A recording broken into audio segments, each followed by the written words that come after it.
دکھا نہیں مگر تصورات کے مطلع پر جیلان میں پیدا ہونے والے عبد القادر کے چہرے کا چاند ضرور دکھتا ہے۔ ایک بار اور ہاتھ اٹھا کر بولیے سبحان اللہ۔ میری برادری کے لوگ بیٹھے ہوئے ہیں اسٹیج پر، میں اتنی بڑی گستاخی کسی صورت نہیں کر سکتا کہ میں کہوں کہ ان کے پاؤں بھاری ہیں، مگر یہ تو کہہ سکتا ہوں کہ اگر ہاتھ ہلکے ہیں تو آپ بھی برادری واد کا ثبوت دیجیے۔ چونکہ میں نے اپنی زندگی کے گزرے ہوئے سالوں کے کچھ قریب کے حصوں میں جماعت اہل سنت کے بکھراؤ کو بہت قریب سے دیکھا ہے۔ بکھراؤ کی وجہ یہی ہے کہ پوری دنیا برادری واد کے نعروں کے ساتھ آگے بڑھ رہی ہے، ٹھاکر ٹھاکر کے ساتھ ہے، برہمن برہمن کے ساتھ ہے، یادو یادو کے ساتھ ہے، مگر مسلمان مسلمان کے ساتھ نہیں ہے۔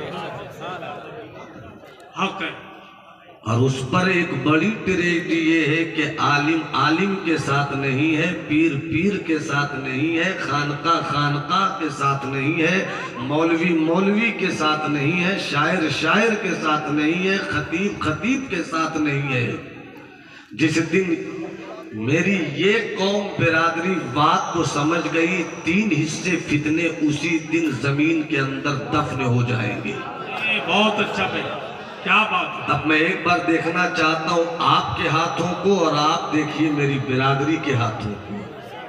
پورا مجمع یہاں سے وہاں تک ہاتھ اٹھا کر 3 بار پوری کیفیت کے ساتھ کہے یا غوث، اور محبت سے بولیے یا غوث، اور طبیعت کے ساتھ کہیے یا غوث۔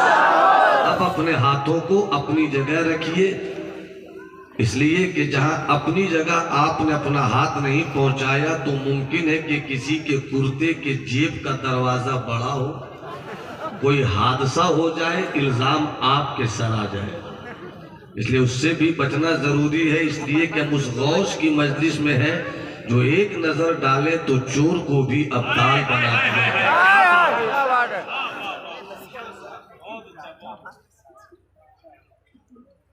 میں نے قرآن مقدس کی آیت کریمہ کے جس ایک ٹکڑے کو آج اپنی گفتگو کا موضوع سخن رکھا ہے، وَكُونُوا مَعَ الصَّادِقِينَ، سچوں کے ساتھ ہو جاؤ۔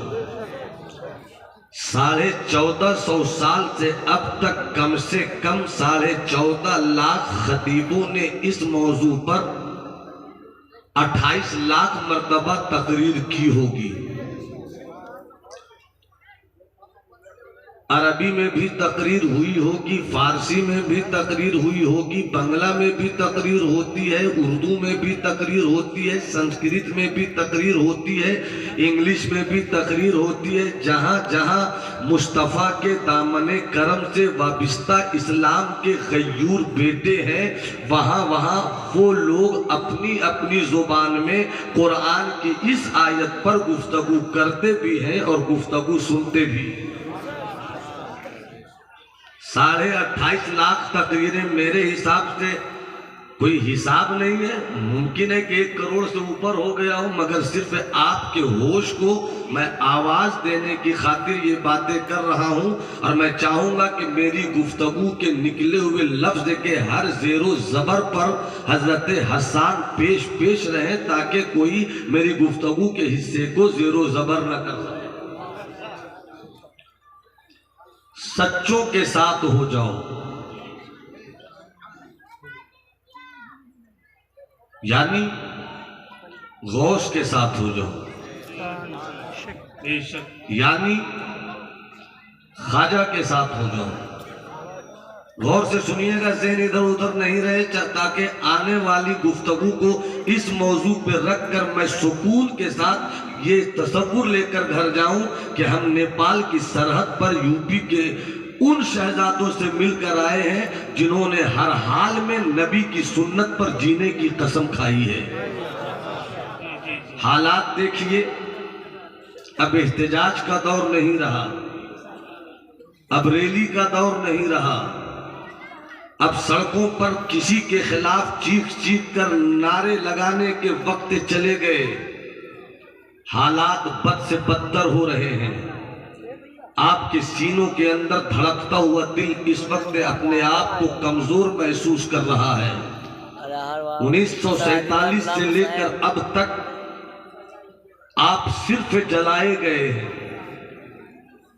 آپ صرف لوٹے گئے ہیں، آپ صرف تباہ کیے گئے ہیں۔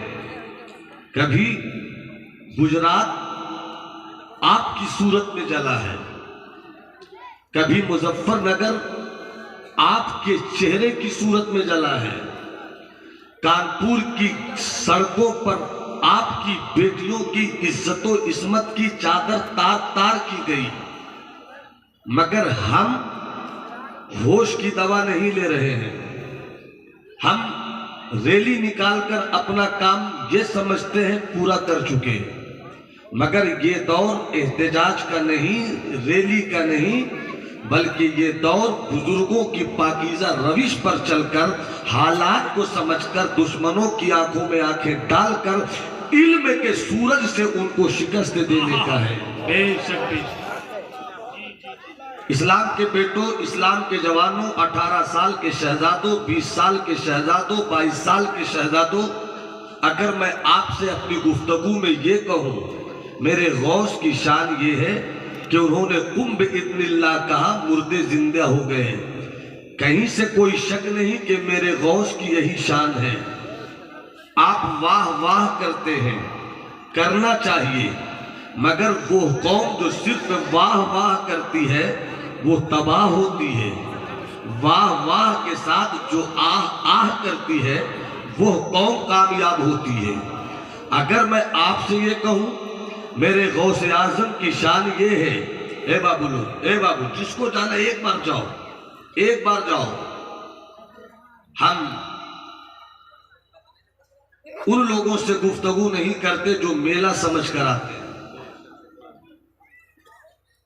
بس 10 منٹ آپ میرے دل کی آواز سنیے جو آپ کے سینے کا درد ہے۔